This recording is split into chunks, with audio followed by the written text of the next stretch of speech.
השנה יש רק 19 סיבות לציין את יום האישה הבינלאומי. נעמה. ג'ודי. נועה. רומי. קרמל. ארבל. מאיה. עדן. ענבר. דורון. לירי. דניאלה. שירי. שני. קרינה. עמית. אגם. ועופרה. כל עוד שהן לא פה, אין לנו מה לחגוג. כל ההישגים, כל ההצלחות של כולנו חסרי משמעות. כשיש 19 נשים כמונו. כמונו. בשבי חמאס. חייבים להחזיר אותן הביתה. כי אין מחיר לחופש שלהן. איך אפשר לציין את יום האישה בלעדיהן? פשוט אי אפשר. אם הן לא שוות, אנחנו לא שוות.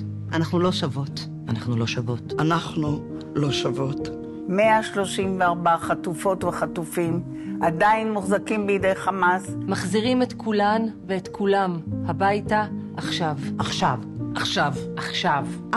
עכשיו.